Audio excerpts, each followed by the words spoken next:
Parliament may have in theory been suspended, but on Tuesday, a cross-party group calling themselves MPs for a Deal met in a committee room in Portcullis House.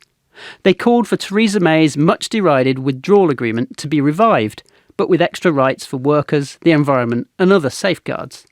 Labour MP Stephen Kinnock is one of the leading lights behind the plan. He joined me down the line from his South Wales constituency. 92% of Tory MPs voted for a deal one way or the other in the three meaningful votes. So the vast majority of Conservative MPs are broadly happy with the withdrawal agreement.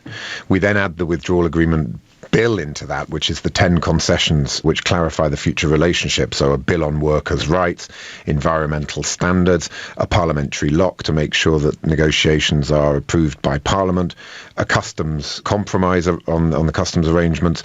That's the compelling package for the Labour side. So you put those two together, really, I think that, both sides should be whipped in favour of this. But if the Labour side is not whipped, I think we've got a very solid 30 colleagues in the Labour MPs for a Deal group, and there are a number of frontbenchers that we know feel strongly that the best way to get the country out of this Brexit quagmire is to leave the EU with a deal that protects the jobs and livelihoods of the people we were elected to represent. And what do you say to those on your own side who say, actually, this is an opposition. We're a Labour opposition. We oppose. The last thing we need to be doing right now is bailing out Boris Johnson's government with a Brexit deal.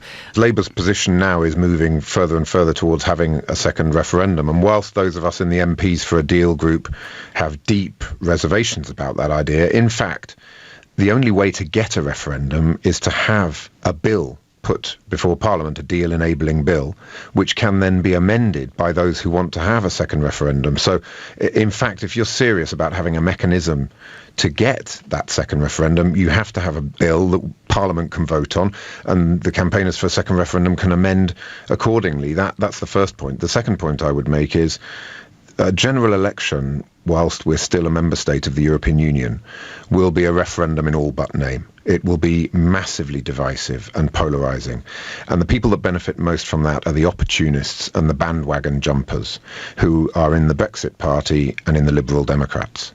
Labour is a whole nation party. We're about reuniting communities, bringing the country back together. And that's why those of us in MPs for a Deal feel that compromise is actually a sign of strength, not of weakness, in terms of the national interest.